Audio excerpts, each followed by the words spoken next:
Hello, folks. It helps if I'm on screen. So, tonight we get to reconnect with a good friend of ours, World of Swap Shop at Star Wars Retold. We're going to be talking Star Wars. The Praxeum of the Pathfinders series continues. The audio dramas on YouTube are now in their 9th and 10th chapters, or at least that's what we'll be talking about tonight. Those are the new ones as far as this stream is concerned.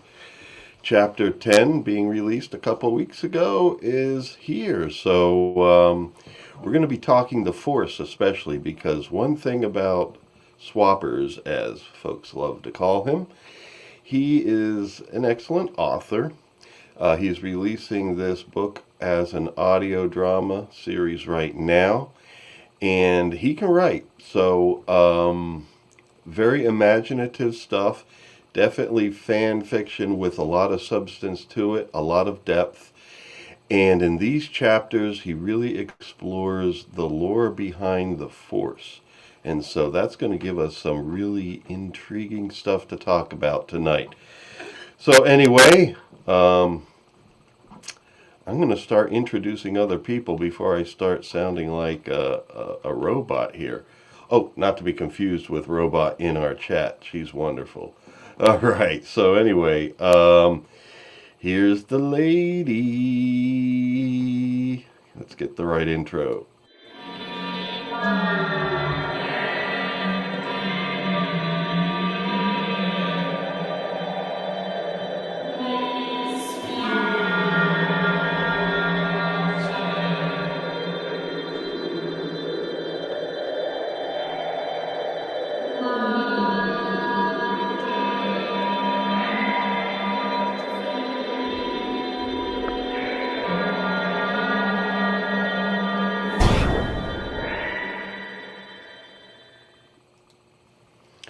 Hello there. Hello! You look a little different tonight. Yes, today my name is Yolita, and I hail from a swamp tree house in Dagobah. Uh-huh. Oh, yes. A womp rat then, huh? No, Dagobah, man. Yeah, I know. All right, yes, Dagobah, the good old place. All right, well, we also have Mountain Hawk Mike Gorley.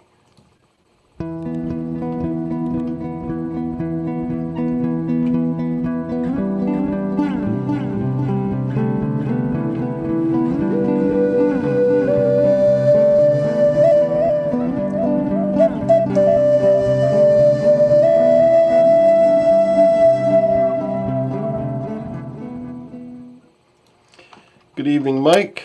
Good evening, Heavy Metal Lawrence. Heavy metal Lawrence. Am I distorting again? Yes, you are. Yes, Oh, Yeah, we're just going to be Heavy Metal Lawrence for tonight. okay. You two chat while I turn this off and back on. Oh, no.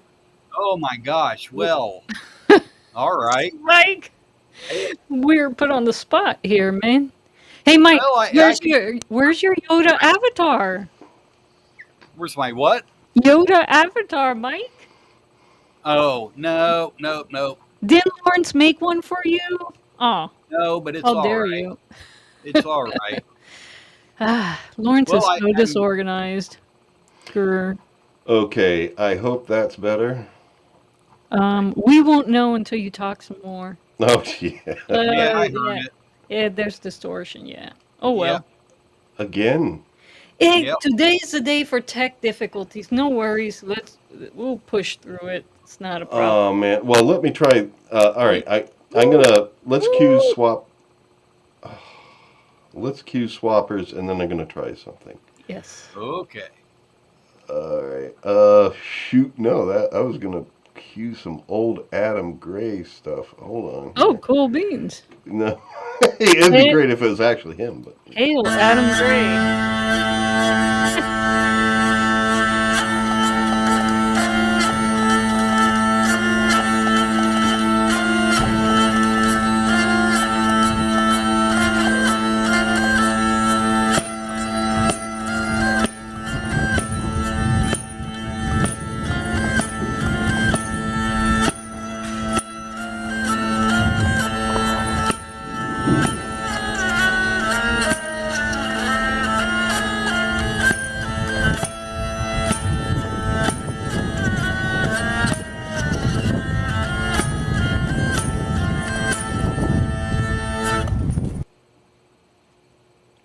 I want a hurdy-gurdy. Alrighty. There he is. Boom. There he is. Woohoo! Okay, I've switched to a webcam mic. Is it better? So far. So far, yeah. Okay, so I think I'll stick with that. It may not sound as beautiful as my good mic, but it looks like my interface is doing a weird thing where usually the only way to fix it is to turn it off, turn it back on, and then I just can't be doing that like every... It's happening on the webcam, too. Ooh. Oh, no. Yeah, grr. Yikes. Yeah. Yeah. Ah! Ow. Ow, my ears. Ouch. Yeah, it's pretty bad. Yeah.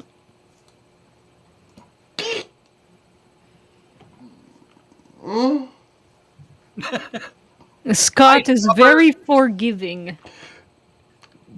Somebody make swappers talk. Did you cut him off? I'm No, here. he's Don't worry. here. He's here. Oh, there he is. Am I distorted? Am I okay? No, you're fine. You're fine. It's Lawrence, yeah. It's the top end when your voice gets loud. That's when you get the crackle. That's what I said. Yeah. What if I You're speak clipping. like this the whole night? You're gonna have to. If Well, there you go. We can have an People all ASMR talk that stream. way.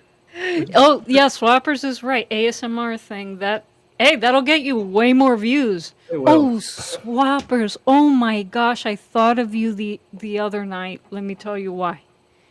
I ran into an ASMR artist that did kind of a role play of Star Wars. What do you call this? Expanded universe. And she played the role of someone named Jade, who is Luke Skywalker's wife, but she was the head of the Praxeum. And I go, oh, okay. Well, if Swapper does ASMR, he'd get a bunch of sponsors. Maybe I need to look this up. You'll have to send me the link to that one. That sounds good. Yes, I will find it for you and send it to you. Excellent. Okay. Go ahead, Am I Lawrence. all right? Are you okay, Lawrence? Okay. Can you please? Oh, Microphone so it bristles and please stimulates my ears, please. He's going to have to play Grand Admiral Thrawn throughout. Yeah. Tonight, we are ear moisture.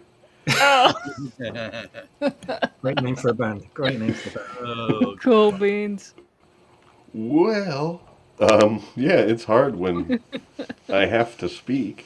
And all right, so we're going to start with our chapter 9. Man, I don't know. I guess since we have Swappers as a guest, I mean, I need to speak in interviewer fashion, and there's not much I can do other than trying to speak in dulcet tones. Anyone just joining us out of nowhere will be like, what's the matter with that guy? Okay, so... 1990 Darth Maul. Oh, okay, yeah, alright, so anyway, or I could do Rebels Darth Maul, who always sounded a little bit like this. No, that would add more distortion. yep. Yeah. Okay, so, here we go. Barry White it is then. Alright, so, Chapter 9 of Praxeum of the Pathfinders. We pick up where we left off, and Rey, whether you want to call her Rey Palpatine or Rey Skywalker, I don't know. How do you prefer to call Rey in your books, It's just swappers. Ray. Just Ray, yeah. Yeah, I mean, I thought ahead right to the very end of the story, and I thought, did she get a surname? And I thought, only right at the very, very, very, very end. So I guess you just have to call her Ray. And I guess you chose Jones. Damn it! This is why Ryan Johnson rewrote his story when he heard about all the fan theories and everything, and that's why we got the crap film we did, because everyone kept guessing all the theories and guessing everything that was going to happen. So he had to go back in and change it, and you just ruined my story for me. Okay. How Yeah, dare all right. Lawrence. Ray Johnson. All right, so here we go. Let's see where we're picking up. We're in a cave, and actually where we left off, Luke was talking to a whole bunch of Force ghosts. Yoda and I think Obi-Wan was there, and then they all kind of sensed a ripple in the Force that something was happening, and Luke knew, okay, that must have something to do with Rey. She's poking around this island, and she may have entered the cave. So here we go. There's some echoes of the cave that Luke entered on Dagobah with Yoda, where he needed to confront himself. But this is slightly different. This planet, Octo, acts a little bit differently. So far in the story, there's been different things happening, and now is going to be Swapper's chance to tell us a little bit more about what might be happening without giving too many spoilers. But I do see a number up there in the corner.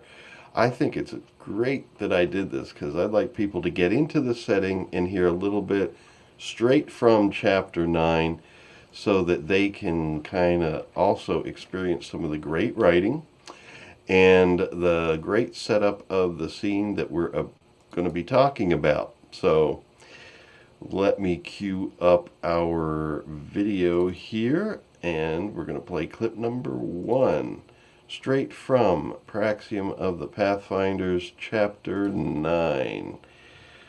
And away we go. The cave breathed. Its silence wasn't empty. It was waiting. Ray stood shivering in its hollow throat, clothes stiff with half-dried salt. Time had passed, but how much? The jewel aboard Snoke's ship, the shattered saber, the First Order descending on the Resistance bunker. They felt only seconds gone. She turned. Jagged rock, the dark pool, the whisper of surf beyond stone. She was back, in the dark side cavern, beneath the island, beneath everything. But something had changed. The air thickened like it was holding its breath. The waves, once steady as her heartbeat, went quiet. Light dimmed without warning. Then lightning split the sky above the cave mouth like a wound in the world. Panic surged. She turned slowly, searching. No exit. No cracks. The way she'd come, high above, was unreachable now, like a star hidden behind a storm. Then she looked down. The pool, black, glassy and still, was rising.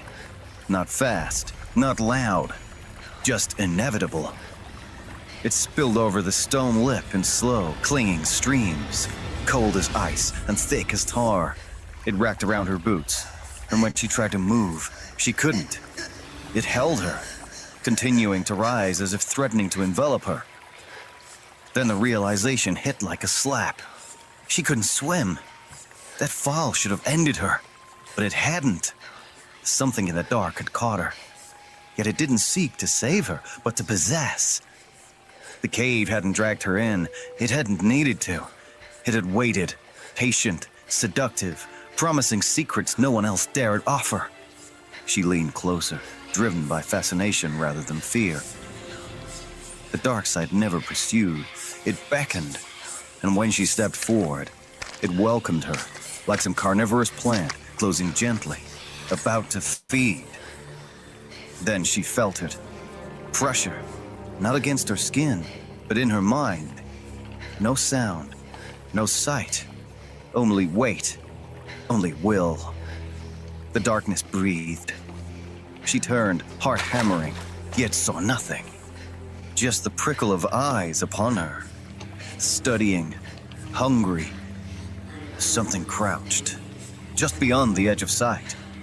A mind amid the blackness, waiting. Lightning flashed, cold, surgical. There, at the cavern's far edge, a silhouette loomed, motionless, watching. Its mask glinted in brass chrome, smooth as bone and wrong as a nightmare. Thick ridges coiled around its skull like clenched fingers, and between them, slits of dark, concealing a face drowned in shadow. It didn't move, yet somehow she still could. As if the darkness had granted it, the hold on her loosened. Drawn to the sheer stone wall, she stepped closer, its surface like a window into time. Within it, a warped reflection, shaped by her fear. She reached out, and it reached back. It wasn't real or flesh, but a pale, vaporous thing. Smoke tracked in glass, cold to the eye, not to the touch. The hand only an outline, a mockery. She flinched, and the metallic mask unfurled. Blooming, like a flower of gleaming knives.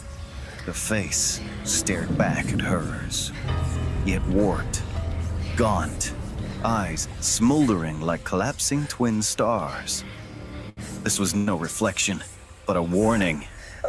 She recoiled, squeezing her eyes shut. The darkness lunged. It moved as if it were hungry, coiling around her limbs, her chest, her throat.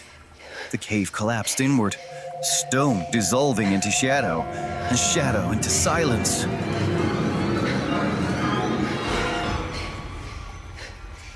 All that was left was a shrinking island of rock beneath her feet. No up, no down, only the void. Help me! Please! Faith. Luke! Faith leads to belief. Belief brings certainty. Certainty makes manifest. Luke! Okay. I just had to include all of that because it was just so good, and I wanted anybody new to behold the writing in this. Well, I would say fan fiction plus, because this is a little bit more than fan fiction. Yeah, a little more than that. Description. So anyway, wow. Wow. Yeah. Any thoughts, Liza, there? I know I'm supposed to be interviewing swappers right now, but first of all, I don't know if my microphone's going to distort me or not. Well, no. So- I mean, I don't have any questions. I mean, what more can be said about that? I mean, excellent writing. I can see what's going on. The way you describe things makes things so palpable. I mean, wow. Yeah, I agree with Lawrence 100% more than just fan fiction. And everyone in the chat, if you're not subscribed to Star Wars Retold, please go there. Let's get him to 500 subs, please. We can do it. We can do it. All right. So I guess no questions, but man, Epic, man. Epic. Yes. Yeah, it is epic. That. Epic. yeah. Yep, and I hope I don't get flagged from YouTube for using Jaws in the stream. Oh, was that the Jaws score? No, Is It that what was wasn't. going? No, it wasn't. But it does sound a little bit like it, but it's not actually in there. But I know what Lawrence is talking about. well, at least it's the same composer, John Williams. So, all right, so let us continue here now. So that gives you a taste of what's happening in the cave. And so far from the story, it's almost like she gets sucked into the cave. And then when in the cave, she almost gets enticed by it. First by seeing visions of Chewbacca and then Luke, and then a doorway coming from a beam of light there, almost like encouraging her to go to it. And later, Luke talks about it more. So, what were you like? What were you thinking about? Like, what did you want to do with this cave? I'm pretty sure you did it, but it's almost like comparing and contrasting. Like, I know that writers will want to do something unique, but still pay homage to the past. And so there's with what you can say without ruining anything. What How is this cave different, and then how is it similar to like Luke's experience on you know on Dagobah with the cave where he famously sees Darth Vader's helmet on the floor and it's his face? Yeah. Well, the existence of the cave originally in The Last Jedi, I don't really think had any importance. I think that Ryan Johnson just wanted to have a cave there because Kathleen Kennedy told him that they wanted to make the sequel trilogy's equivalent of The Empire Strikes Back. So he went in and looked at The Empire Strikes Back and thought, right, okay, we need this, we need this, we need this, and then threw it all in and didn't really kind of substantiate much of it. But looking at what he put in the film, and I've kind of extrapolated the ingredients, if you like, and tried to write a decent backstory for everything there and a reason for it to exist. In the film, Rey fell into the cave for not particularly any reason. And while she was in there, I suppose it was just for her to try and figure out who her parents were or something. I don't know. There's no consequences whatsoever in the film. So I thought I'd kind of try and make the cave something a bit more ethereal and a bit more mysterious. So we feel like we're hopefully in there with her, surrounded by this clamoring darkness that you can't really describe or quantify. And it's a similar aspect to what Luke experienced on Dagobah, because as Luke explains, I think afterwards, there's always, wherever there's highly concentrated light or an area of the light side in a certain place, then there's always an area somewhere localized that encapsulates the dark side to kind of add balance. So this cave within the island has kind of absorbed all the darkness that there is in the shadow of the light side. But as is explained later on, an area of the dark side, no matter where it is in the universe, it could be numerous places on numerous planets. The dark side is networked, so it's kind of like a big network of nodes throughout the galaxy, and they kind of channel the dark side through across the galaxy like a river, kind of like the Gulf Stream around our planet, like a sort of a fast track of water that leads through certain ecosystems across the planet, and it carries various wildlife and various biology throughout the planet, and pollinates and germinates throughout the world. And the dark side is very similar in this respect. And as we find out much later in the story, the dark side has been, I guess you could say, corrupted, because as Luke describes, the dark side isn't necessarily inherently evil. It's just an aspect of the Force. But when there's something that co-opts it, or an intelligence that can co-opt it, like maybe the Sith or something very similar, it can corrupt the dark side completely and use it for nefarious means. But something else has corrupted the dark side other than the Sith, and it's something incredibly powerful and pervasive. And it's taken control of this network. And because it's taken control of this network, the cave has become corrupt as well. And the dark side itself is acting completely out of what would normally be character, because the cave on Dagobah wasn't corrupted. It was trying to show Luke something. It was trying to educate him, and it was reading his mind and reading his fortune, if you like, in his future, and showing him, warning him, if you like, because it was actually a useful thing for him. Whereas in this, it's that element is there, but it's also twisted and corrupted and very confusing. So it's kind of maybe showing Rey something in her future, but also the cave itself and the darkness in there is acting like a parasite, and it's trying to draw all of the Force from her because it sees her like a blank slate or a pure being that can be corrupted and can be absorbed and taken over, if you like, and possessed. And the longer she stays there, the more chance there is of this happening. And she has no idea. She's like this innocent child, basically. She has no clue about what's happening. So it's taking complete advantage of her and what's in her mind and kind of twisting it and throwing it back at her and confusing her.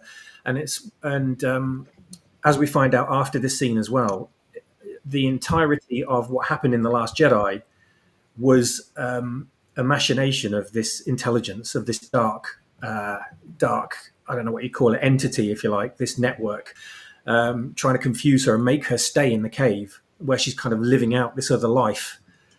And for some reason, something has woken her up from this trance. So she's now got an opportunity to escape from this darkness. So that's the what's happened with this cave and kind of its purpose in the story, if you like. If that answers the question. I'm not sure if it does. Okay, well, definitely. I mean, you reference some material later that the reader gets bit by bit. So it's kind of like unraveling the mystery as you go.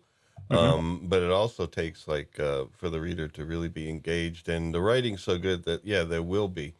At this point, Ray is just seeing this beam of light in the doorway. Oh, incidentally, folks, if you haven't joined us before, the artwork is AI artwork, and I use pretty dated, stable diffusion stuff that's free, and we mostly just kind of have a little bit of a laugh with it, but please don't blame Swappers for what you see on screen, because he did not come up with this. There we see it in the bottom right, a little bit of Chewbacca. She was getting visions of Chewbacca and then Luke towards the end there, and of course this doorway, but eventually she is able to make it through the doorway and leave, and that's where she comes out onto the beach, where she does see Chewbacca again, only one of him, and then also Luke, where she can basically speak to him a bit. Of course, at first you're not sure, all right, is this the real Luke or is it not? And so you need to kind of, keep reading or keep listening in the case of this audio drama and let it unfold. And some of the principles you were talking about there, and we might as well talk about this now because this is something I find really intriguing. The light side and the dark side of the Force, as Luke does speak about later when they talk about this again. The dark side of the Force isn't considered to be necessarily evil. It's it's there, like light and dark are inevitably intertwined and exist because each other exists. And so it's in our minds, or in the minds of people, or whether it's Sith or Jedi or just about anybody, that's who turns these powers, whether they're dark or light, into being good or evil. So how would you describe the light and the dark before it gets to the mind? What is its properties? What is it that gets transformed into either good or evil? It's like let me think. The problem, I'll go back to sort of like the prequels where the Jedi were very much focused on using the light side of the Force, and they were kind of very wary and scared of the dark side. So they kind of teach all of their Padawans, every single learner in the academy, in the temple, to stay away from the dark side. Don't think anything to do with the dark side. There should be no passion. There should be no love. There should be no anger. All these kind of things that are kind of inherent to every living being and are necessary, really, to be a complete person. They were scared of and banishing from their existence, which in the end resulted in all this negativity kind of having resurgence and destroying the Jedi. So this is something that Luke was aware of in his intervening years since the sequel, the original trilogy, and this point.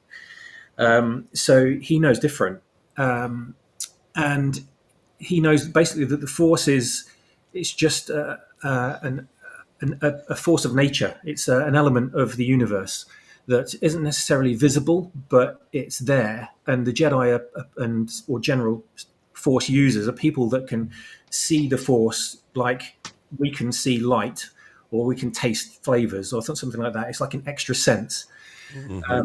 So people that don't use the Force can't really interpret it or can't perceive it. So it only takes, one being of a certain level of power to be able to influence the Force in a negative way. And if that happens too many times, this is when we get the imbalance, and this is when we get the gravitation of the dark side towards this being, and why we get like what we call waves and frequency in the Force that unsettle everything, like a choppy ocean.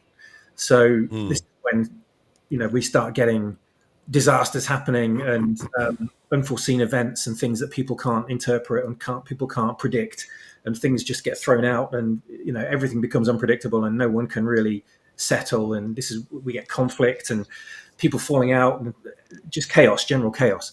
So at the moment, up to this point, there has been kind of serenity in the Force, but with Snoke being present and then taking on an apprentice in the universe, it's kind of thrown things off. And now Luke has reconnected to the Force, so we've got this kind of duality in the tide between the dark side and the light, and it's now things are starting to unsettle again, and we're starting to see, like, say, space battles, and we're starting to see confrontation, and we're starting to see the rising fear and all this kind of stuff, and it's affecting the universe in that way. So I'm not sure what the original question was again now, but it's kind of like how the Force is affected by the dark side currently kind of taking shape as in the direction of evil. Well, I was just thinking of it like from what you wrote later, where Luke says that it's our minds that make them good or evil. Is that just our interpretation of them, or is it something like a Force user that feels the dark side of the Force, if they have evil intent, that power that they draw from the Force then becomes evil, but on its own, really, it's almost like a signal? That's pretty much it. I think you've got it. Yeah, you've got it. Right. Yeah, it's the evil intent. So it all comes down to the training. So if the Sith were basically training their apprentices on evil intent, because their philosophy was not necessarily evil, but it used a lot of negativity and a lot of the negative elements of the Force that resulted in them committing acts of evil. And those acts of evil beget acts of evil, and it just starts the ball rolling.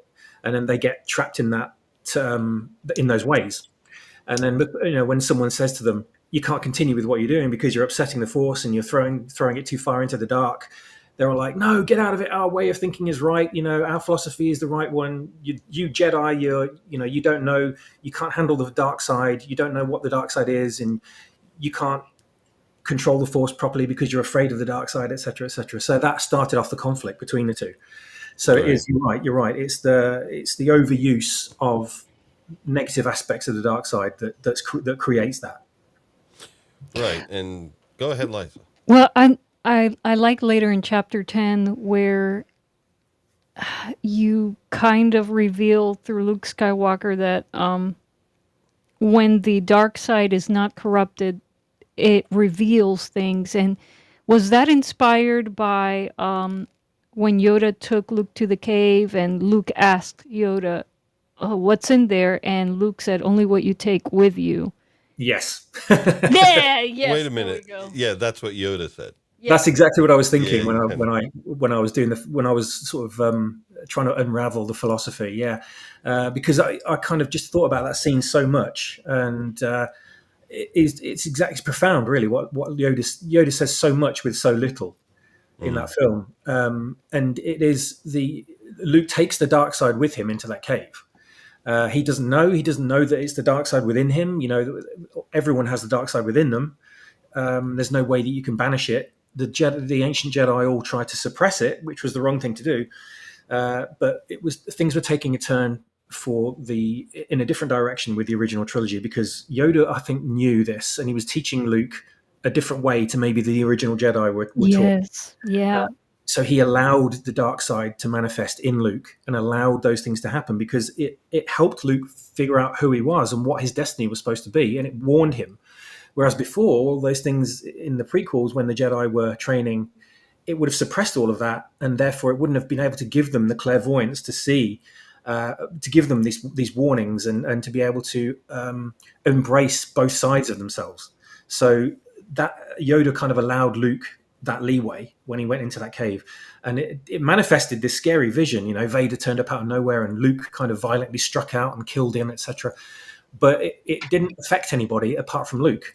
Luke was the only one that benefited from that and was influenced and affected by that. So in that respect, it was all good. So even though it was a cave filled with dark side energy, it wasn't evil in any way. Right. Well, it's I like the idea that the Force and both aspects of the Force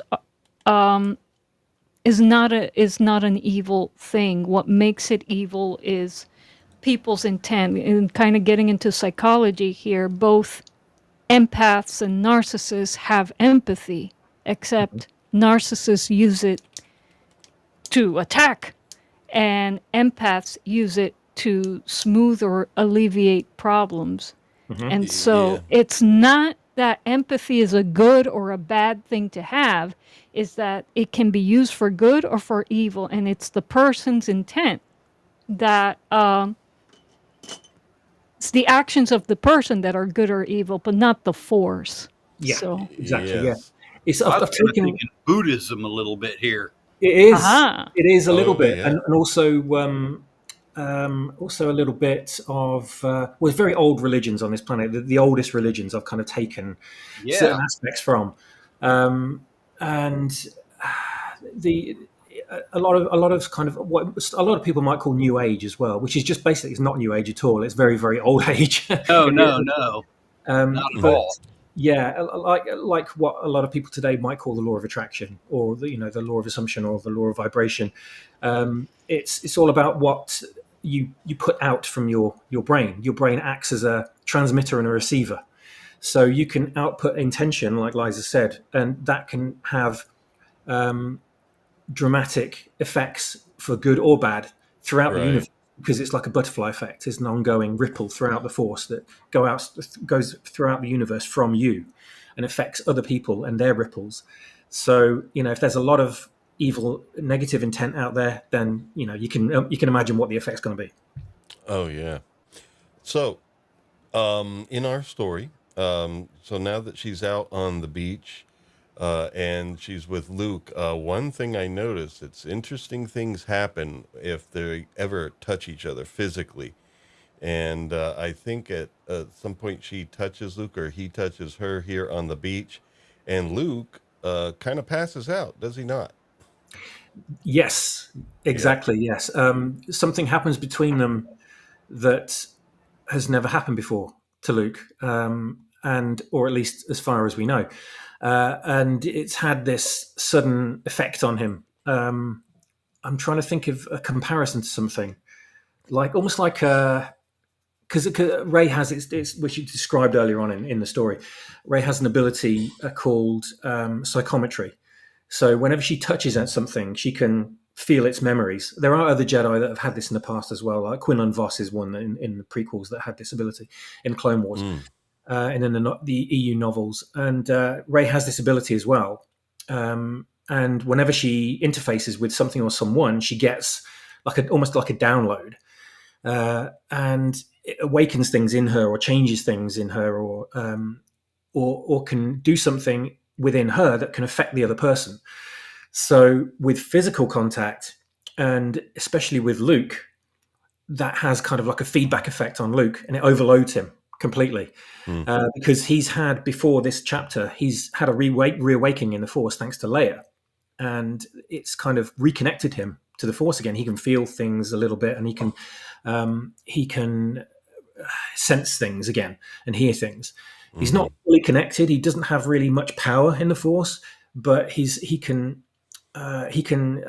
Force ghosts are allowed to kind of make themselves visible to him again. He can perceive them again. He can perceive things outside his 5 or 6 senses again. So that connection has made him aware, and because of that, when Ray connects to him physically, she touches him on the shoulder, and he touches her hand.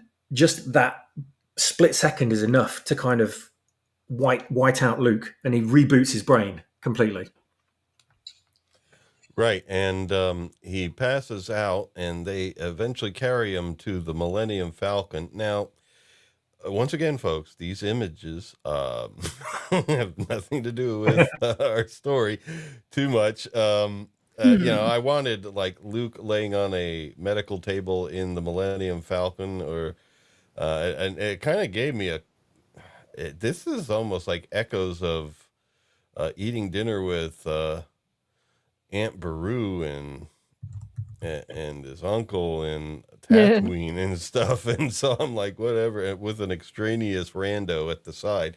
So anyway, ignore the imagery. It's just something to look at. But in any case, Chewbacca and Rey are trying to revive him. They're going through medical stuff. They kind of, then Rey gets the idea. Okay, I guess through intuition, let's go to the temple and see what we can do there. So she brings him to a not much better image, and that's where Luke's laying there, but he does eventually come to in the temple here on Acto. And so I'm trying to remember specific things to talk about here, but basically there is more dialogue with her asking questions about the cave. Oh, and is it called the Bogan? Bogan. Okay. Yes, and the Ashla. And that's the tree and stuff. So yes, lots of new words, and he mentions here like a new power, that the Lanai, another new vocab word, folks. Those are the attendants that have been kind of like taking care of the temple, or at least around it. And well, they mentioned the Bogan and the Ashla in Rebels. Oh, they did indeed. Yes. Bendu mentioned it, and then Zeb Aurelius's people mentioned the Ashla. Oh, yeah. Well, yeah.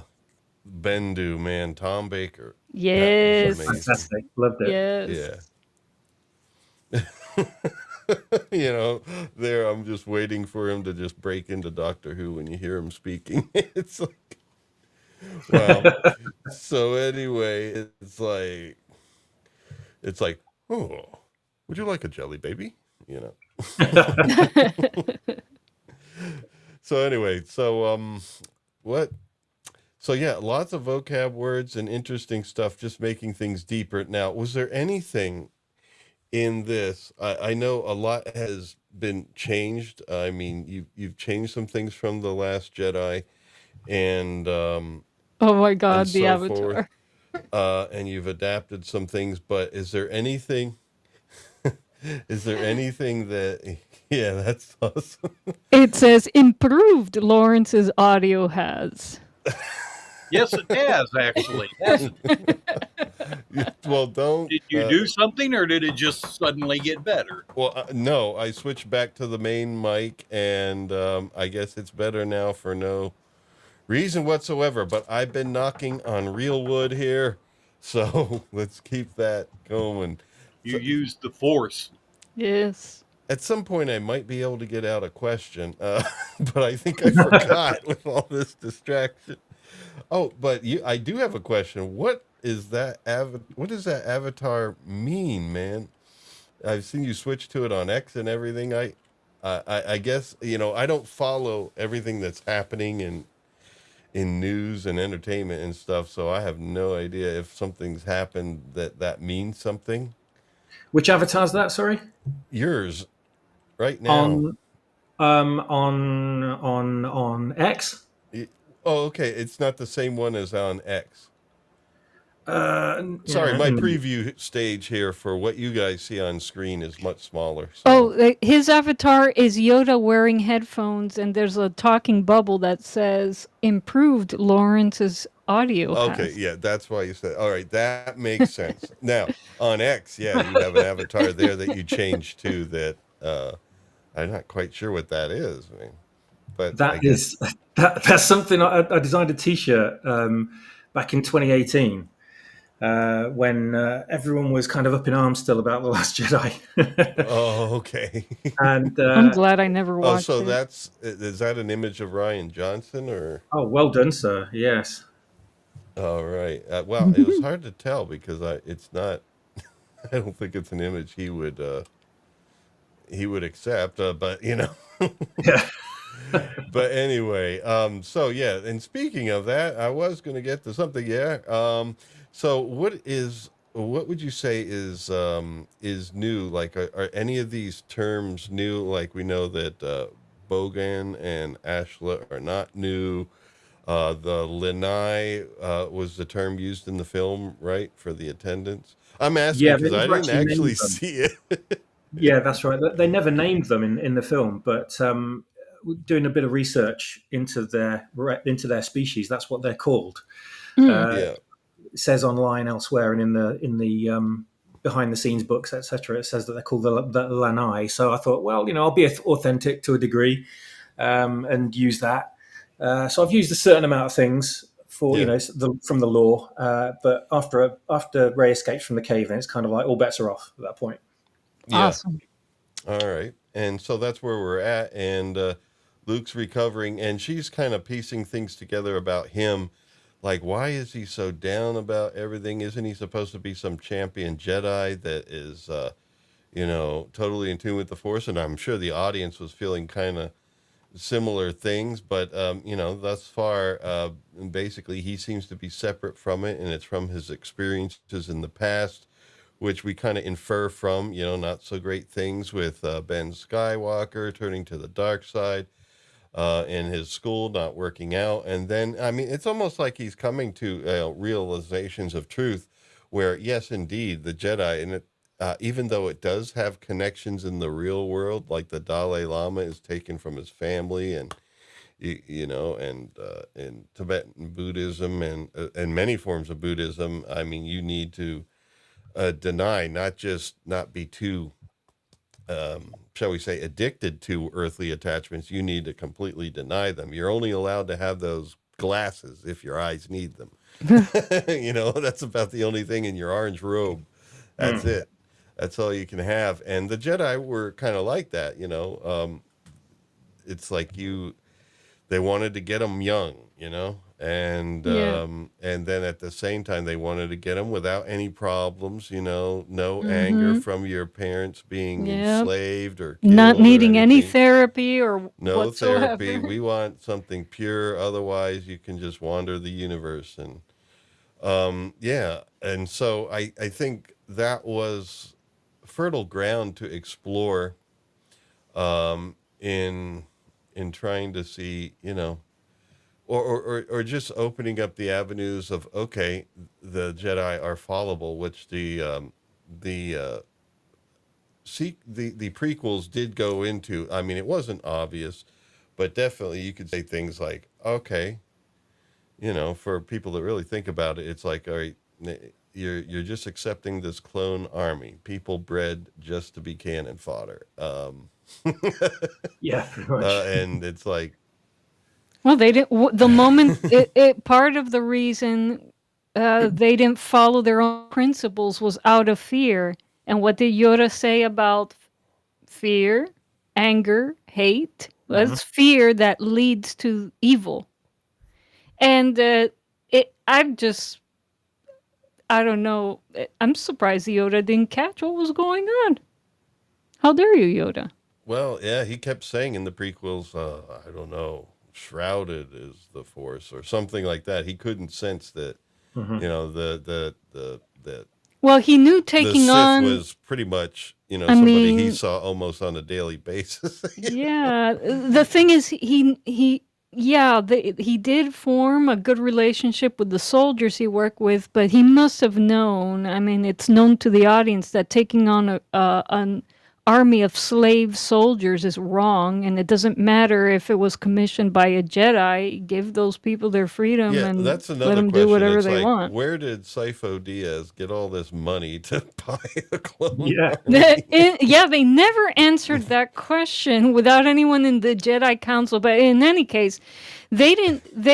I like how in Clone Wars they show how the fall of the Jedi through corruptions. Like no one bothered until the very end to try to find out why Sifo Dyas did like commissioned a slave army for the Republic, and I don't know. Well, hint, he didn't, but He didn't, that was but a they stark waited until the Tyrannus. end. They waited until the very end of, when they started smelling some fish that something was fishy.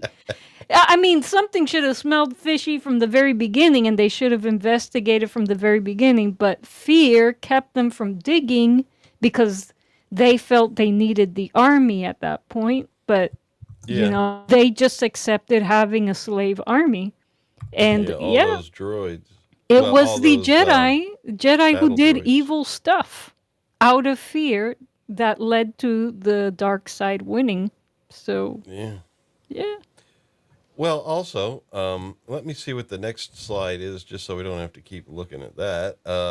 Instead, yeah. So they're sitting down and talking in the temple, and more things are explained little by little. I mean, Rey had visions of Luke, and then she's also still wondering, what happened to him, and why are you in this kind of like a funk? And he's trying to explain, but more of this just comes from maybe the events in his life, like with Ben Skywalker and losing the school, affected him, but it caused more introspection and like understanding the Force.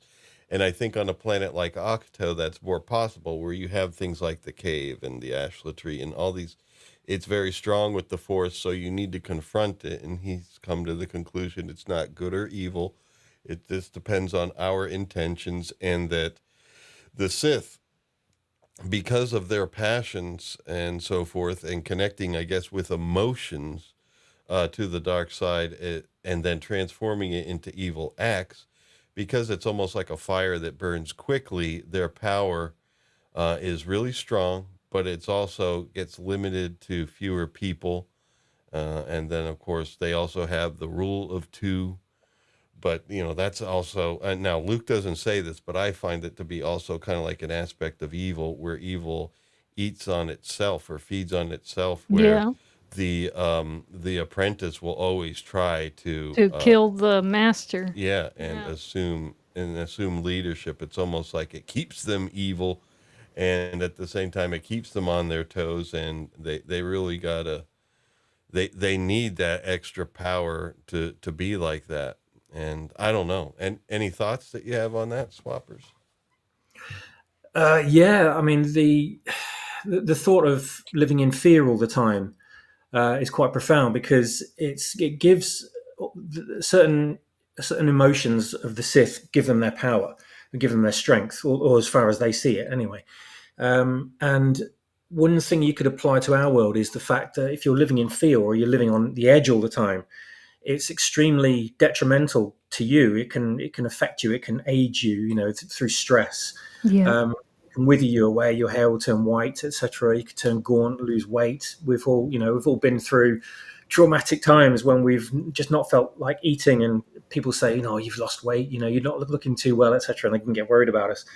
And you could liken that, I guess, to the dark side being used to an extreme in a very negative way. Where you're living on fear, and you've got this kind of constant stress and anxiety that you have to kind of manage, almost like Spock manages his emotions in Star Trek. Yeah. Otherwise, the dark side's so powerful when it's used in that way that it can consume you. So this is why Palpatine himself, as we saw him in Return of the Jedi, he'd been eaten away by the dark side. He'd become kind of withered, and he was falling apart and crumbling. Basically, he had no physical strength left. And his only power came from using external force elements like force lightning, etc. So he was very easily vanquished by Vader, but he was still very strong in the force. So his body was withering, but he was still very strongly connected to the Force. So we see characters like Darth Maul as well, who had already started to decay with Yeah. the Force, because if you see his teeth in the film, they're all kind of going black, and you can see the dark side's kind of eating him from within very, very slowly. So you can see these manifestations of the dark side in somebody when they start using it and start living in that way. They're kind of locked in that emotional bubble where they're like Lawrence said, you're Yeah. expecting someone to stab you at any minute. You've got to be ready. You're living constantly in this kind of state of negativity and this stress. Yeah. So, but that's what the Sith see, or Darksiders see. They take on that responsibility. They think, well, that's what I've got to live with if I want this power. Right. Liza, could you present the most recent chat from Caravaggio in the chat? Yes. And please read that off for me, because with my vision it's like really slow. But this is something that's very interesting. I think an astute observation there. Caravaggio says, Yoda says fear is not beneficial to Jedi, yet all the most powerful Jedi we see have had traumatic childhoods. Yes. I don't think that fear it's not the fear so much that is beneficial, but the life experience of those Jedi is what made them so powerful. Anakin, Luke Skywalker, Ezra Bridger, Yep. and the ones that grew up in an ivory tower. I mean, Yeah, Anakin may have turned, but Ezra Bridger, Luke Skywalker didn't turn. right. We have really no idea what Ahsoka Tano's upbringing was, but definitely there was troubled childhoods from the other three, and those are things that Jedi usually try to avoid, is taking in somebody that has any life traumas like that. any traumas But it's like, yeah. man, I wonder what Darth Tyrannus, Dooku, I wonder what his childhood was like, because he turned. Well, Yeah, the thing is, no, I'm sorry. Go ahead, swappers. Yeah, I was just agreeing. I was going to say, like, it makes you wonder what we don't. I don't think we have a backstory for Dooku from when he was a child, but I know he was an aristocrat, so he definitely didn't live in the gutter. But That's the problem there. I think that's the susceptibility to the dark side comes from aristocracy. And I think that Palpatine had a similar kind of thing as well, where he was kind of coddled all his life, and he rebelled against that. Rebelled against his family, and something, I can't remember what it was now, some kind of traumatic event. I think it was some accident. I'm thinking back to one of the books. I think it might have been the Plagueis novel that caused him to go towards the dark side and start looking into the occult and into forbidden practices and things like that. So that's how I guess you could say it was a certain element of trauma there, but he was inherently evil right from a child. So he just gravitated in that direction anyway. But it's an allegory, I think, the way the Jedi treated their recruits and their trainees up to a certain point, their Padawans, for overprotective children, overprotective parents, towards their children, because you wrap your child in cotton wool, they're going to grow up not having any kind of life experience, and they're going to find adulthood extremely difficult in a lot of ways. So and they might not even make it through adulthood because of that. So, or definitely not in a functioning way like the parents would like. So that's kind of almost what happened to the Jedi. They did cotton wool their trainees a little too much, instead of in later aspects that Luke's figured out is, a child needs to experience everything, all aspects of the Force, all shapes of the rainbow, all the entirety of the spectrum, so they can really kind of base their outlook on life and the universe on like all the troughs and peaks of existence, and what it means to be alive and be a person in the universe.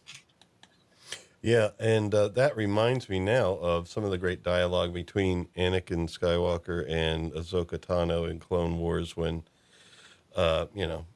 she's facing some of these tough situations in the war, and Anakin is guiding her. kind of like in dealing with it. So it's almost like he dealt with it growing up, and it's a hard thing to say when you confront some really hard stuff in life. I mean, what do you say to someone who's going through that, other than, you got to keep going, you got to pick yourself up, always get back up, as Luke says, and then the question why, and it's like, well, it's like, at least that's one choice you have, is what do you choose to do with the tragedies that you face? Be overcome by them or keep going. And it's almost like, well, we don't know if there's any answers at the end of it all, but we got to keep trying. Otherwise we won't get there anyway, and it will all be for nothing anyway. So let us see what we have next. Oh yeah, and then they talk back about the cave. So it looks like a different cave, but it isn't, just different mood lighting here.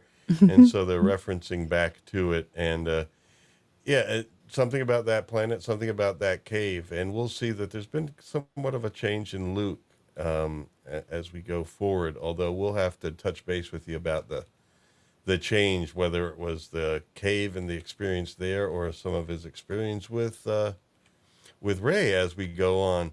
But she references Luke tells her about his visions of Leia, and that he knows that she's gone from the physical plane now, which, if you haven't been following Praxeum of the Pathfinders thus far, sorry, a bit of a bombshell there, but back in chapter 1, Leia sacrifices herself for the resistance to flee, was it Darkor? Dakor? Oh, Dakar, yeah. Dakar, yes. And I'm sorry, folks. The Force Awakens forced me away. I never saw No, me neither. We didn't. Last Jedi. We didn't see the Last Jedi, nor what followed. So, and I'm glad. No, So this is all new just reactions. vocabulary. But Everything no, we know about is from reactions. Yeah, so. but the thing is, I have to say, your use of these characters make them interesting. My problem wasn't with Rey being a woman, not at all. It's like more like, this is not an interesting character, but it was more of the writing of everything else. I think that character herself could be great, and Daisy Ridley can definitely act, and it's like the story was the problem, and so I mean, I don't know how anyone could make that argument. and Snoke, we're wondering, who is this guy, and then and then eventually, of course, seeing enough reactions and stuff, it's like you find out what they decided to do with the Snoke character. And I think what you did is much better. Embrace him as the bad guy, but a little bit different. He's not really a Sith, and so there's a mystery here as to what his origins are, and that's part of, I don't know if it's the conversation here, but it does happen at one point in these chapters where Luke does talk about a darkness that's really ancient, and it's playing a role right now, and it seems to be doing it at a distance. And so, and I think Rey mentions might be Snoke or something. They're not sure yet. But I don't know. Just jump in here, swappers. I'm not getting to a clear question. Yeah, I was just going to mention as well. I'm not sure if we've gone past that bit or not, or whether we're on it. But there's a bit where Luke obviously collapses, and Chewbacca and Rey get him to the Falcon to try and revive him. Which they don't manage to do. They can't figure out why they can't revive him. They manage to get a breather on him and get him sort of stable again, but he won't he won't reawaken. So suddenly Rey gets this kind of communication from somewhere from the island itself, which she's had before in numerous points in previous chapters. And she's like it's almost like an instinct, and she knows immediately what to do. And she suggests take him to the main temple. Because and Chewbacca sort of says, basically says to her, why should we take him to the main temple? Main temple, and she says, I don't know why. We just need to get him there. Something's telling me we need to get him there. So they end up taking him there, and something happens to him, and it's a combination of things.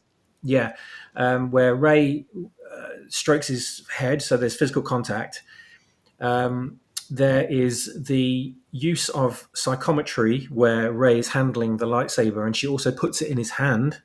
And there is also the fact that when she nudges his body, because he's lying on the edge of the pond, on the edge of the pool, his arm slides off his chest and ends up in the water. There's something about the water and that pool that's very profound and linked to the Force and with the ancient Jedi and the power of the island, which we find out much later in the story.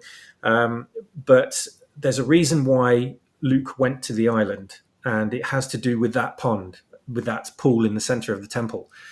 And those combination of things revive him, and suddenly he wakes up again. And the moment he wakes up, he suddenly realizes he has a full connection to the Force again. So this malaise had taken over him when he first arrived at the island, and he'd kind of forgotten everything, and he'd forgotten who he was and why he was there and why he was even in the rebellion and anything like that. All of those memories had kind of lapsed. And this moment in the story is given a resurgence to all those memories. So he's remembered who he is, where he's from, who everyone is, what happened in the galaxy before, the resurgence of the Empire through the First Order, who and what Snoke is, etc. And also who Rey is. Now he knows, but we don't. And there's a reason why he can't say, which is obviously explained in the story.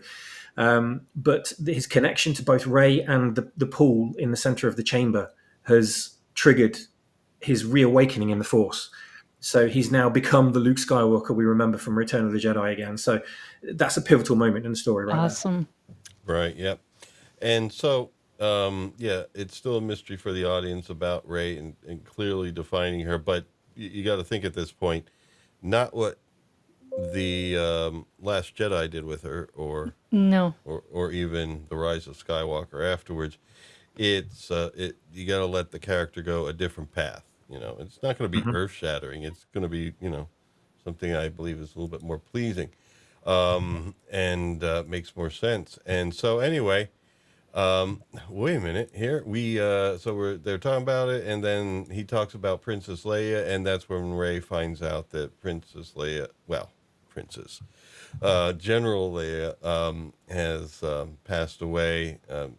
Luke saw it through a Force ghost. Rey and Chewbacca had left before this happened, before Dakar was attacked, and that's where the novels begin, is actually with that attack. So we are going to go on to chapter 10 now, and here we go. And chapter 10 did have a new element right at the beginning. It's called a disclaimer.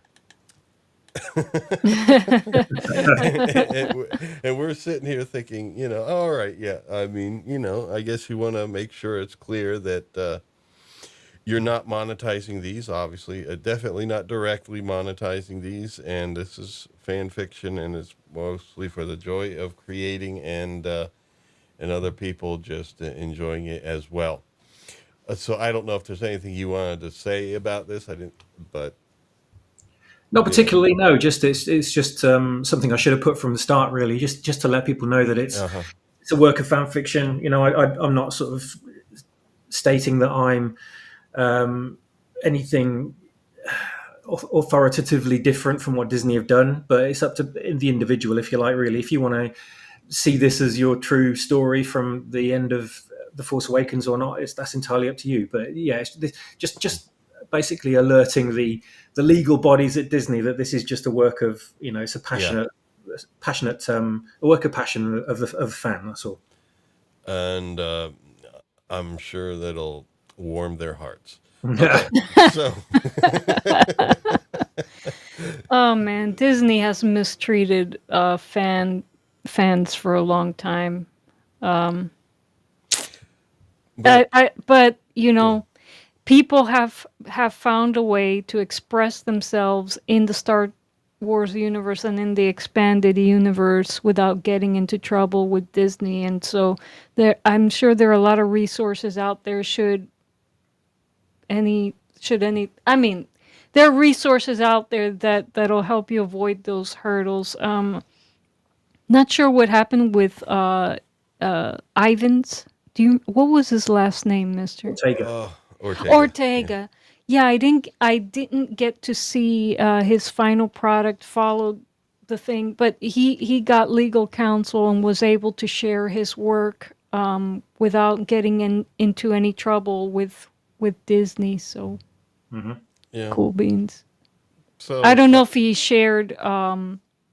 Well, I'm sure that if we visit his videos, we can find out, ways to, not trip the wires and things. I mean, there were individual directors, creators, and writers that have been working on it from within Disney, and there's been some of these that have been good, and I've enjoyed. I've enjoyed The Mandalorian. I've enjoyed, of course, Rebels, the ending of Clone Wars, and I know I may be one of a few or whatever, but I enjoyed the Book of Boba Fett. There's some mistakes in it and some things, but I enjoyed it. It's and not perfect, but I mean that you care about the characters at the end of the day, and that's just a testament to that. What they did core with of the the story is original all right. trilogy, I mean, the sequel trilogy was, oh no, because that's like ruining your flagship before other things can come out. And so that's where it's like hard on me, but I can still appreciate these things. So it's not all just a bash fest.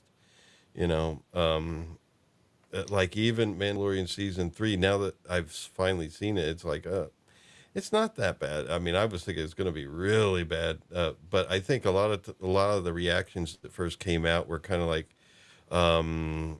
everyone's looking to nitpick it, mostly because We were rightfully angry. so, Yeah. well, rightfully so, they did mistreat Gina Carano, and but maybe the material wasn't as bad as that, but that one episode with Lizzo and Christopher Lloyd and Jack Black wasn't. I mean, it was bad writing, basically, that episode. I don't know, but in any case, as we go on, we're saying this isn't totally a bass fest, but let's get back to Swapper's creation. So here is where we have the medical bay on Valis 5, and don't take what's before your eyes too seriously, but it is a gloomy medical facility as described, and Captain Peavy comes to see what condition Kennedy is in, and it turns out that Kennedy, now once again this visual is not going to be accurate, Kennedy is somewhat recovered, I guess, but he's had some work done, and so some vivid descriptions on what it is to have been to be transformed into, using some modifications to keep you alive and to keep you going, but he's not totally encased like Vader, but there's some pretty descriptive language for how he is designed. And we'll hear a little bit of it. I didn't include all of it here because we do want people to check this out on Star Wars Retold, at Star Wars Retold on YouTube, link in the description. But let's hear a little bit more of the writing and Peavy's visit to Kennedy on Valis 5's Medical Center. Here we go. Play. And I'm going to get a little bit of water, and I'll be right back. The door exhaled a plume of sterilized steam as the airlock disengaged. From within the crimson glow stepped Captain Kennedy, unaided, unsupported, and barely upright. His uniform was crisply pressed, his gait rigid with pain, and his right side grotesquely transformed. A jagged chrome brace caged his skull, terminating at the jaw. Beneath his suit, black mesh replaced ruined flesh across his shoulder and chest. His right hand, or what remained of it, ended in cold alloy. Whether it was a bandage, a prosthetic, or something between, Peavy could not tell. What he could see, what no damage managed to kill, was the look in Kennedy's eyes. Posture straightening, jaw set, gaze locked forward. It was the unmistakable expression of a man who refused to die. Captain, you've made a remarkable recovery. Your services in the line of duty have not gone unnoticed. Captain Peavy, I'm relieved to see you unharmed. Well, of course. I am yet to receive a report on the incident at Dakar. Actually, that's precisely why. Tell me, has there been any word of my daughter? Oh, yes. And I cut it there. Maybe not the best moment. Oh to my cut, God. But it brings up the whole thing that, well, at least he's still a loving father concerned about his daughter, but they don't know. It's just, PV assures him, at least you can have confidence that she didn't suffer much. Mm-hmm. It's kind of a bit cold and unfeeling, really, when it comes to loss of personnel in a disaster like that happened in Chapter 1, anyway. Yes, the Fulminatrix was destroyed as the Resistance left Dakar. And thanks to Leia.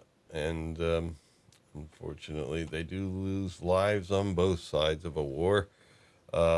In this, of course, the sides are a little bit more delineated into good and bad, more so than usual. But anyway, but then the scene goes on, and I mean, the descriptions of Valis 5 and everything, like, you have very vivid descriptions, so the listener really does feel like they're hearing a book, except there is sound design, and you are immersed in the experience, and the characters have voices and everything. It's definitely a great listen. If anyone's still listening that hasn't heard it yet, go ahead, do it.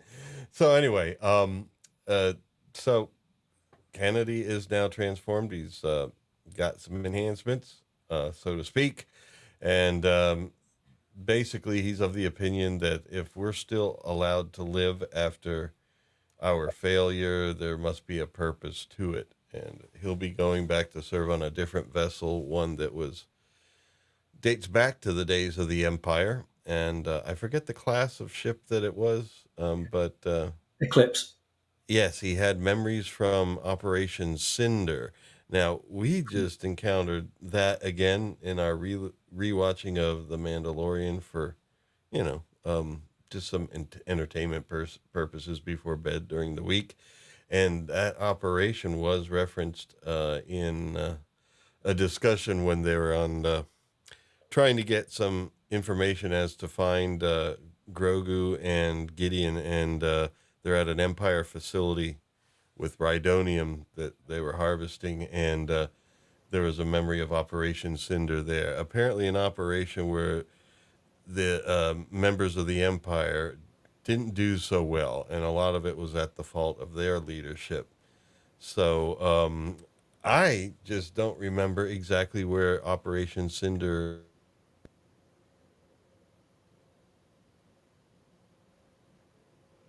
Is Lawrence still there? Lawrence, we lost your audio.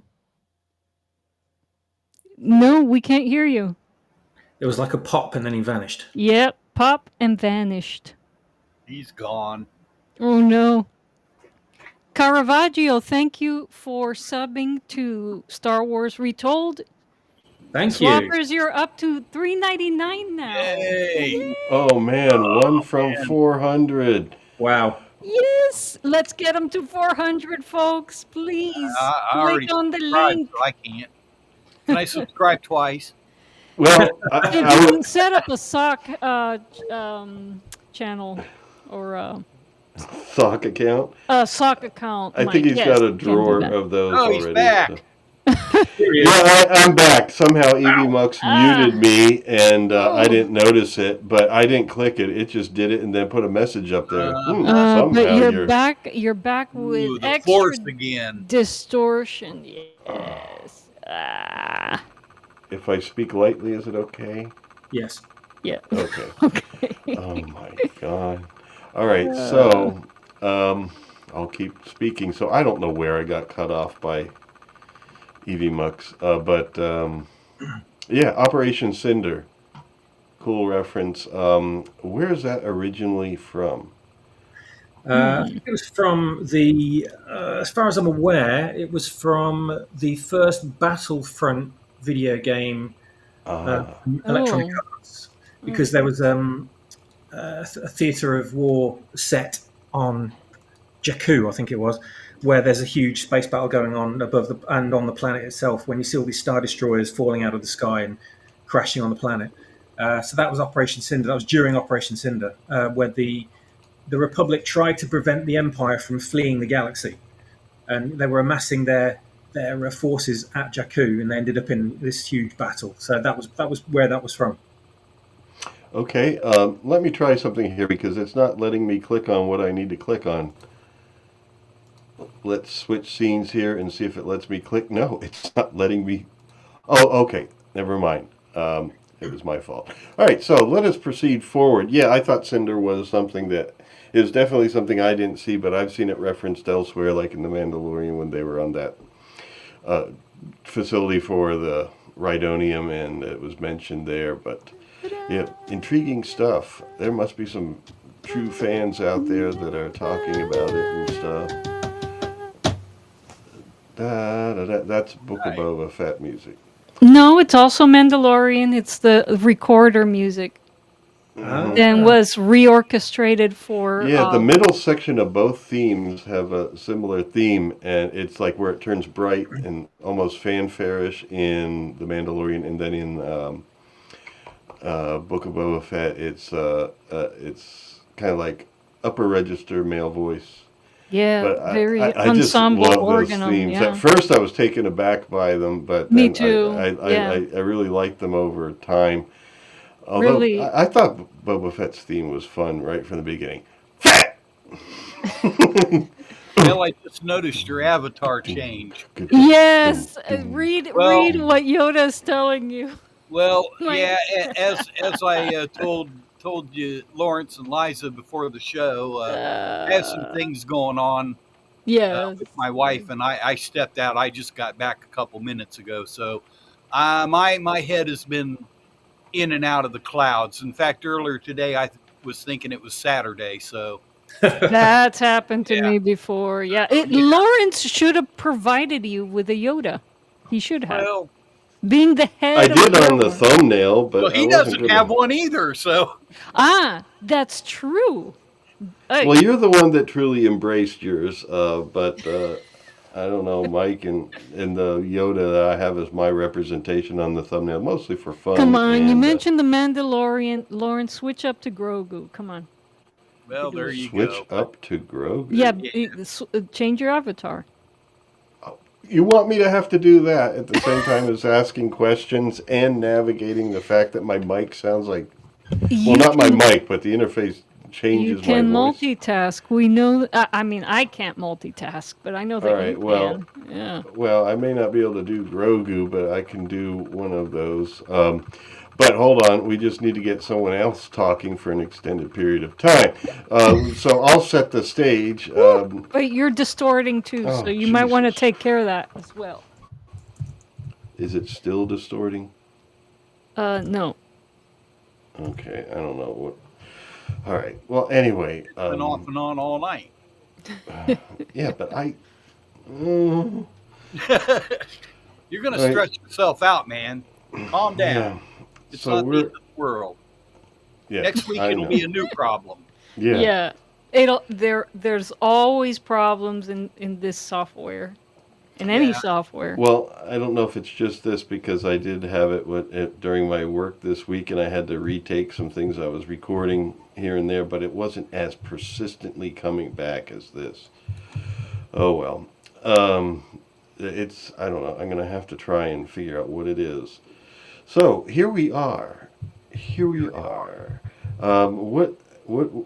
here's the side effect of me having these AI produced images that don't really look anything like what we're talking about. I'm just like not sure what we're talking about. See, if you didn't keep pointing it out, no one would probably notice. Yeah. You keep Well, telling on yourself, Lawrence. well, we are at the Like, point look now. at me, I screwed up. Well, we're back on Octo. We're back with Luke and Ray, and she is packing up things, moving them on to the Millennium Falcon so they can leave, so that Luke, her, and Chewbacca can leave. They're planning on it anyway. They do get an SOS coming up that kind of encourages them to do it quick. But Luke also seems to be preparing something for her. He has her lugging some pretty heavy stuff, and she wished she had like a wand or something like that to kind of like push this heavy stuff with a, kind of like a repulsive force rather than carrying all this stuff. But she's struggling and breathing heavily and stuff. And it's kind of like, I think, something that Luke decided, because he seems to be kind of nonchalant about her struggles, something he decided for a lesson that he's going to be teaching her in just a little moment. That's pretty good. Yeah. And so she's doing that, and then we have another beach scene here, and they start talking about the cave again, and so you get a lot of information filled in, and I can't remember at which point what different pieces of information are dropped and which ones we talked about already and so forth. Although this image does bring us to some more deep conversation about the Force. Luke here uses the analogy that you can't separate yourself from your shadow, and the light side of Force cannot be separated from the dark Force. Dark side very of the Force. Jungian, yeah. But here's the difference, and this is something that perhaps you guys can talk about while I try to get a Yoda pick. You can think of it this way. The dark side of the Force is not inherently evil. It's our minds and what we choose to do with it that make it evil. Yes. So light and dark cannot be separated. They will always exist. But the mind is a different factor. If people would not turn to the dark side, they would, or if they would transmute it or use it in different ways, they would not necessarily commit acts of evil or become evil, thereby breaking the chain at that point. Discuss. Well, if the dark side just reveals, I don't see how it could be evil in itself or lead people to dark side. I mean, someone can tell you a truth, and you have two ways, well, two of many ways to take it. You can either become defensive, be insulting, react in an abusive way, or you could take it in and process it and see if there's some gem that you could use in that piece of information for self-improvement. So, yeah. I'd say that's pretty accurate. Cool. So the dark side, it really isn't the dark side. It's It's the dark us. Well, the thing is, again, you can't even draw analogy between the dark side and like our shadow, because our shadow, according to Jung, was born out of trauma, but the dark side isn't evil. Like what Yoda said at the cave, it's like, what am I going to see there? Only what you take with you. And what Luke Skywalker says in episode 10, as Swapper says, what it does when it's not corrupted, what it does is reveal. And seeing the truth is never a bad thing. In fact, that's the only way to actually become a really moral person. A real moral person is to make decisions and to behave out of truth, Yeah, exactly. It's not ignoring the dark side. It's acknowledging it and not being wary and afraid of it. It's accepting it as part of your being, and the fact that it's not something you can ever escape, and you shouldn't try to escape it. Right. Because if you ignore it, then you're ignoring part of yourself. Yes. Or you're trying to suppress part of yourself. And things that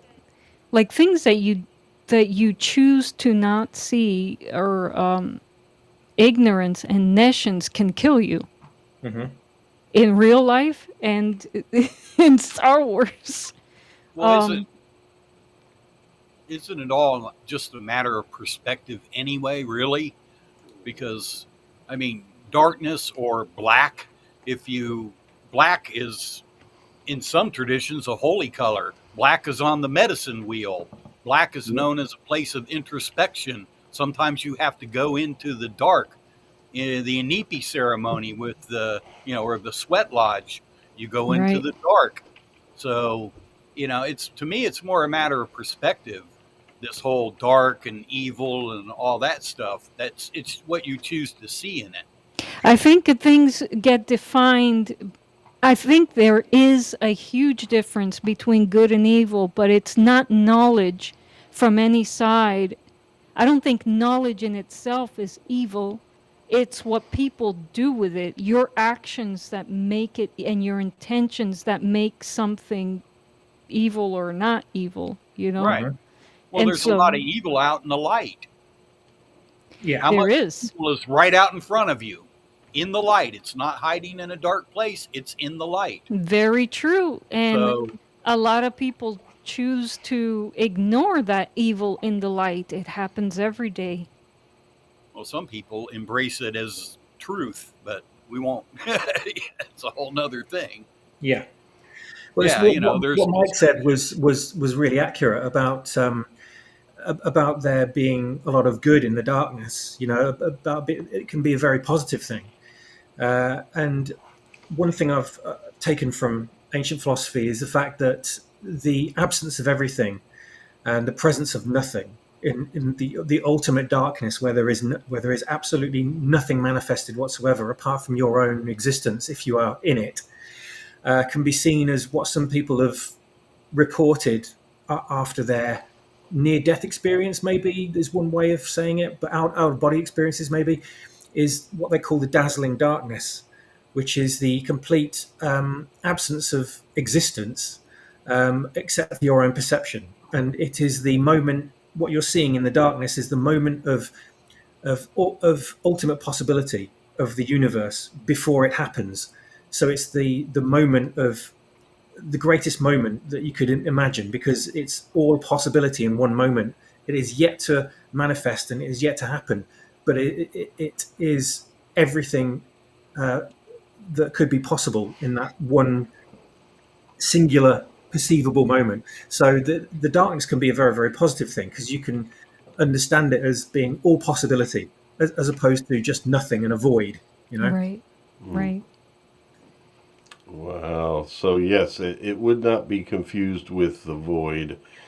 This would be more like the field of infinite possibilities versus the void. Although, does not the field of infinite possibilities rise out of the void? Perhaps they are basically two inseparable and Yeah. of shall we say, existences, like the dark side and the light side of the force. It's Right. like, well, shall we soldier on? I now have the Yoda-like avatar. That Yoda has very hairy ears. How did you manage to get a Yoda with such Such long terrible ears? personal Oh grooming. my Well, goodness. just AI. I didn't give Ay, it ay, any ay. descriptions. Well, I just asked it to give me a Lawrence W. Moore dressed as Yoda, and that's it.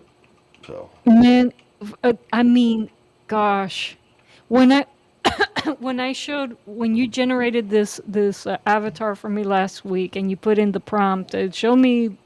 I don't remember what the prompt was, but it ended up mashing my face together with Yoda's. And when I showed this avatar to my dad, he's like, "It looks like your grandmother." And yeah, I'm seeing my abuela Fina in here, and it's like, yeah, the AI knows what I look like. It's well, crazy. because there's you're the only Liza Sahido out there on the internet. So, Lawrence W. Moore, I get this, and Yeah, it's there's a like variety. It's like an which Lawrence amalgamation. Program W. you're Moore? using. Yeah, Yeah. and Mike Gorley. Well, this stuff was from Night Cafe, which I showed last week. At the end, and Stable it's diffusion. Yeah, it is based on Stable Diffusion, but it has a lot of stuff in there to keep I it don't from know. doing stuff like I get, in the raw version. Well, I was playing around with Gemini, and Gemini did a whole lot better job of producing my image than ChatGPT did. Well, that's because it comes from a deep underground medical base. Oh, God. Military base. Well, there you go. Well, that was a Freudian slip there. Yep. Yeah. Medical base. Medical, military. So we soldier on, and I just Ooh. wanted to point out that because Swappers would probably like to get to bed sometime this morning. yeah, I'm Oh, I'm don't worry trying about to Morning for him. I'm okay. I'm okay. I'm trying to soldier along here. All right, Mountain Hawk. Here's where we had they do talk about Snoke and the darkness that's ancient, and Luke's still not sure exactly what it is, but he did he have visions of it, because he was talking about, and I believe it was like from some visions or some sensations. I think everything on Octo does kind of get amplified in a way, although Snoke wasn't there. He just feels him within the Force. Yeah, pretty much. Yeah. And Yeah. yeah, and so Snoke is more than just a clone Yeah. in this version, and so I think that's better for your overall story. And it's like, I'm sorry to say, but now this is going to be just for fun to say this in a way, but it's like, unlike Epstein, Palpatine's dead. And was dead, before the sequel trilogy. No, I do believe Epstein's dead, but how he died is a different story. All right, so anyway, we go on here. Liza's like, oh, there goes your monetization. Yeah, All right. for sure. For sure. Yeah, so anyway, all that stuff about her, hefting heavy objects and everything for traveling, then kind of gets referenced here in a way, although it's subtle, and the thinking folks will catch on. But this, I know it doesn't look like it, but that's supposedly Luke's X-wing in the water there by the That shore. is not I was an trying to work that out. I couldn't quite figure it out. Ay, ay, ay. I'm not sure what's flying around there. Yeah, this is one of those deep underground military bases, but this is underwater. They have some underwater ones as well. But anyway, basically, Luke's mentioning it to her, kind of like hint, hint, let's do something about that. And then he basically gets her to try to lift the X-Wing with the Force. Echoing back to Dagobah again, but this case, it is different, and there we go, Yoda's theme. And it was definitely very interesting. You got to just listen to it and follow it, folks. It's great, Yes. and just hearing that moment and everything. And then basically during that time, yes, I did pick up on it the next time. Luke does put his hand on her shoulder, and there seems to be a connection there. But let's play our clip. And this is clip number 3 from this moment. Now, I can't play a lot because some of the music in the background is stuff that would, yes, lose the monetization. So I'm trying not to lose that. But at the same time, I do want to leave some things for folks to go and hear the original. So we are going to play a section here. And just a little teaser. And our Exactly, clip. Scott. Exactly. Exactly, Teardrop.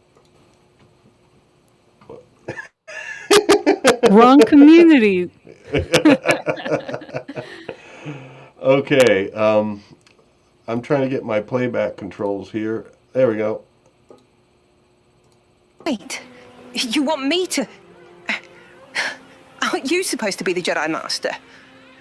What's stopping you from... What makes you think I can? Something's different about you. Since the temple, I sensed it. The Force surrounds you. Like a... This is about measuring your potential. Something I think you're unaware of. Besides, we need that ship. Are you serious? You think I could lift something like that? All the way from up here? I don't know, maybe a pebble or something, but not a starship. Size is all relative. It's not like I'm asking you to lift a Falcon. After shifting that crate up here, I'm exhausted. There's no way I could. Just wait a second, Chewie. Size is an illusion, a trick of the mind. At a distance, it appears small. Although you know different.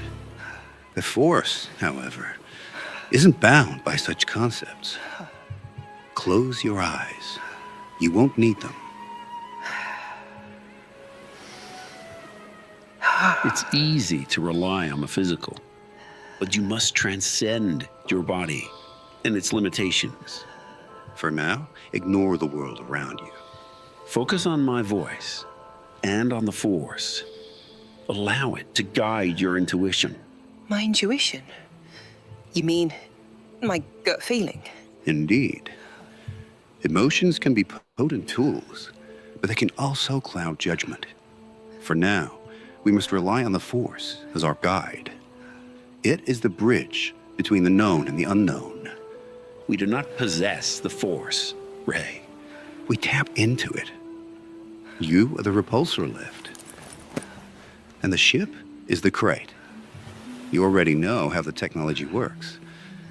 Now, reach out your awareness. All right, I'll try. No, Rey. Trying is merely a thought. You either do or do not. Do or do not. Wow. So, I like what Ezra Bridger said about that. What does that mean anyway? How can you do anything without trying? Just trying first? it. Yeah. Yeah. Well, it's in the intention. My dad used to tell. My dad was my first martial arts teacher, and he used to tell me, don't try to do it, because if you come in at it with the mindset that, oh, I'm just going to try this, then you're already setting yourself up for failure. It's like, do it. And if you fail, fine, but do it, So I kind of get what Yoda is saying. It's like, and what Luke is telling Rey. Yeah, don't get hung up on the trying, proceed to doing. Yep. Yeah, it's like if you set about with the mentality to try something instead of directly trying to achieve it, Yeah, then you're going to think too much about the process rather than the result. Mm-hmm. Yeah, it's exactly. It's an illusion. Trying allows you the doorway to failure. Yeah, well, it's the mindset. It's the mindset. But I wanted to ask you about the Luke Skywalker voice in this clip, Swappers, because I noticed. I also wondered about this when I first was listening to this with Lawrence. Are you trying to blend at this point the young Luke Skywalker voice with the older Luke Skywalker voice? You actually picked up on that.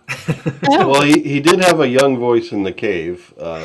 Yes, but in this thing, it sounds like it's a hybrid of both voices, and it's like something's happened to Luke Skywalker. Yeah, he's speaking more confidently than he was. You're very, very observant. Wow, well done. Thank you. Yeah, I unraveled the secret here.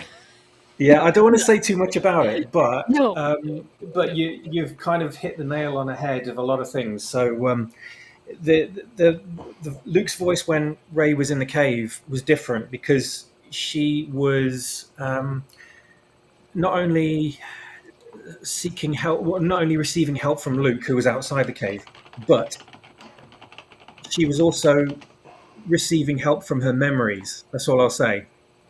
but she memories, right? She doesn't know that that's where it was coming from.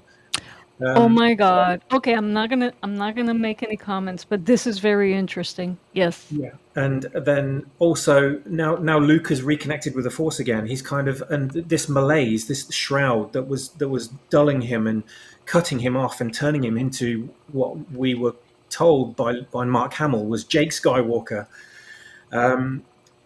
It's kind of he's left that behind. He's shrugged it off. He's discarded it, and he's kind of returned to more like the Luke that we knew. And that manifests itself in the way he looks and the way he sounds and the way he acts and everything else as well. Wow, I can't wait. I can't wait to hear 11. So when do you think we're gonna get to hear this one? Well, I mean, I've finished chapter 11 script, so I've just got to begin recording now. But unfortunately, chapter 11 is all about, it's a huge space battle. Yeah, so everyone knows it's already written. The novels are done, but or the novel is done, but that still necessitates adapting it to an audio drama and writing a script, including what things you're going to hear from narration, and then of course the dialogue. And then, of course, once you have the script and you indicate also, I guess, some of the sound design, which I think is oftentimes put in, then it's up to him to record them. And as Swappers does. It's a massive undertaking. Yeah, all the sound design, the music, mixing it together with the voices. And he acts them out. He uses AI to transform his voice based on audio clips of these characters, but he has to act it out and then record that and then mix it, have the levels just right, and it's amazing how you do keep like glitches to a minimum. There's some there, but they're nothing that ruins the experience. Not at all. And although sometimes when I hear some of the walking sounds, I think somebody's above me, even though we only have a one floor place. I'm like, what was that? And I look up. Oh, that's right. That's Swappers. Get used to it after a while. Yeah. No. I'll ignore the neighbors. That's just what I'm listening to. Oh, that's Snoke upstairs. All right. Okay, so we move on. One of these days. Yeah. Here we go. These are... What is going on there with this AI? She's lifting the X-Wing, but it gave me 3 not X-Wings, and it's not really her either, is it? No, it gave you Rey in a little black dress. When does that happen in Star Wars? Ever. Not often enough. Well, I'll tell you what, that's a bit profound, because prophetic rather, because without spoiling too much, something happens in episode 9. No, I can't say anything else, I'll ruin it, but oh my gosh, you can't leave us like that. Oh no. Well, episode 9, just so folks know that that will be part 2 of the same novel, right? Yeah, it is. Yeah. Yep, because this novel basically takes place as like a substitute for the what is it? The Last Jedi and the Rise of Skywalker. Yeah, Skywalker Ranch. All right, I was just looking at something here. So I believe we are just about done. I know it is late for you as well as Mike. So she does lift the X-Wing, and then they begin loading it. Well, they need to load things onto it and also clean it up and fix some things. And Luke notices that she has some pretty good mechanic skills. I think, does he call her a mech head or something like that? Yeah. And he's like, And so that is something for him, that means something for him. And of course, this picture here doesn't mean anything. So we will kind of like reference that later, I'm sure, as the story goes on. That is not C-3PO. Well, not C3PO, does send a message. An SOS has been sent out to stay away from Dakar and. Oh my God, that is hideous, isn't it? It's horrible. I mean, whoa. You must have been in the Valis 5 Medical Center. Oh, he's taking too many painkillers, I think. The one on the right looks like almost like a faucet. Okay, so yeah, so it's just the warning came out, and that's when they once again Rey's like thinking about the death of Leia, and they're like, oh, what's happening? But you get this also call to action that it's time that we as a group go out and answer this call for help and also try to do something about it.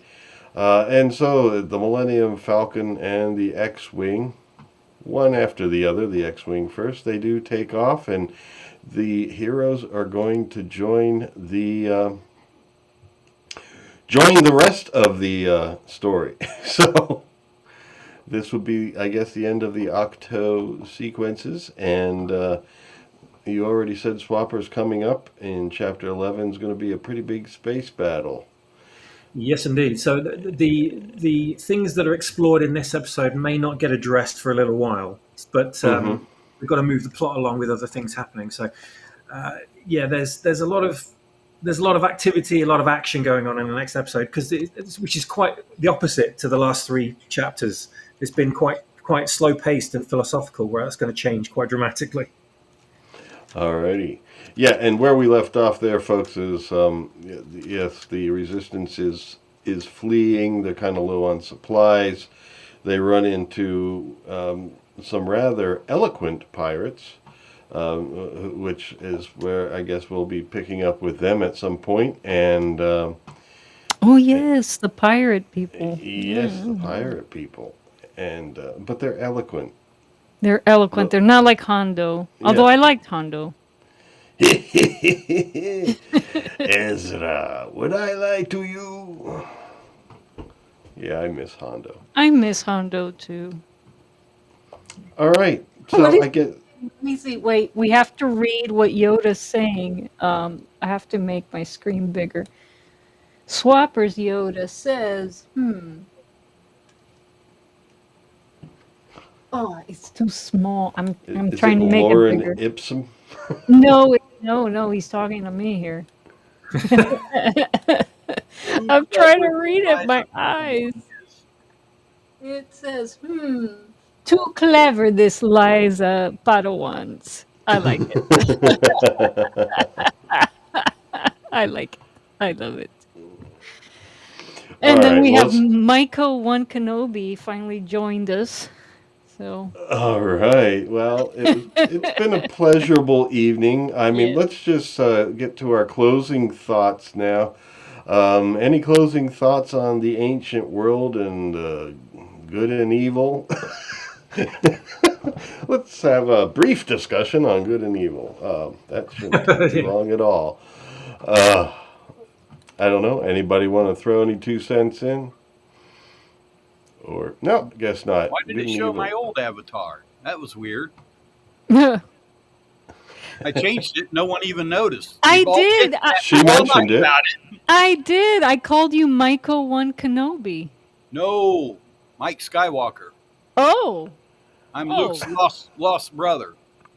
Okay. But the avatar's so small, I thought it was Obi-Wan. No, I went to Gemini real quick, and I threw me in. And anyway, maybe it is Obi-Wan. I don't know. I guess I'm old, so. No, it looks like the young Obi-Wan from Clone Wars. Oh, okay. Yeah. All right. Well, I'll take that too. Yes. Either way. But when you flashed it up on the screen, it showed the cat. Oh, that's from the chat thing. I guess it doesn't change it. Like, whatever the avatar is on YouTube, it's going to put that as the avatar for the chat. Your because official it's taking avatar. It from YouTube. Yeah. It's taking it from YouTube. Yep. Oh, yeah. I hope it didn't change it there. Oh, yeah. See? That'll throw people for a loop for a little bit. Oh, Yeah. okay. Mike. No, it's still the cat. Mike Skyhawker. All right. There you go. Control, man. So anyway, I just thought I'd leave us here with like some imagery that's supposed to represent the different planes. You know, our plane, the physical plane, and surrounding us is the astral plane, the plane of emotions and just non-physical emotion. And beyond that is the mental plane. And then beyond that, there are more, but the mental plane, I guess, is a little less emotional than the astral. I was going to say, where's the Jefferson airplane? Oh God. I think Wait, is this a holiday special? No, that was Jefferson Starship. No, not the same your thing. mouth. Not they're the not same the thing. same Oh my thing. God! I thought they had changed their name, the band name, to Jefferson. Yeah. Think of like my AI Yoda. I don't. Think of AI Yoda, not the same as real Yoda. Perhaps not. Oh God! All right. This Mike is so folks, disappointed. Thank you for joining us this week. Next week we are going to complete Tron, but remember from last week, many of our discussions will go on to so many other things. They'll go on to cats. There'll be discussions about the planes of existence. Once again, there'll be discussions about, definitely, because I do see this film as an allegory. So in part 2, there will be more discussions about, the self, the higher self, and perhaps a little bit of beyond the veil, what, some thoughts on that. And then also we will probably, what else, we'll talk Babylon 5 a little bit while doing it, because we'll be constantly reminded of John Sheridan there. Of course. And, all that stuff. So, if anyone feels like, oh, I don't want to do a part 2 of Tron, don't worry about that. It's not going to feel like a part 2. It's going to feel like a newborn baby. Okay. All right. So there we go. So thank you for joining us, Swappers, and we're looking forward to Chapter 11. And anybody within the reach of my voice, please do go to Star Wars Retold on YouTube and subscribe so you know when it comes out. And thank you very much. Appreciate that. And re-listening to the previous chapters always helps. You'll catch some things that maybe you missed the first time. And I do. And it's awesome. All right. So, Swappers, I'll say this before I play this. I am going to remove the stage so we could do our closer. But afterwards, if you could just stay for like 30 seconds or whatever, I want to talk to you about the message you sent me earlier. Oh, sure. Yeah. No problem. Sorry to say that on air, but, That's the Jefferson Starship, by the way. Oh, wait a minute. I had just taken someone off stage. I took someone off stage. That's the Jefferson Starship. Well, that Jefferson okay. Mike, that really does look like Mike the Jedi. Oh. Yes. That looks like you. Oh my gosh. It is. That's why I said Gemini is, I don't know why. Gemini is good. Okay. Yeah, I don't know why Lawrence is using this program. He's using it wouldn't be earworms without it. That is true. That is true. All right, folks. Farewell and it's so long and thanks for all the fish. May the force be with you. Speak to you soon, people. I'm going. Bye. Yeah. Oh, I'm trying to click things. Wait. You need to. Oh. Aren't you supposed Oh.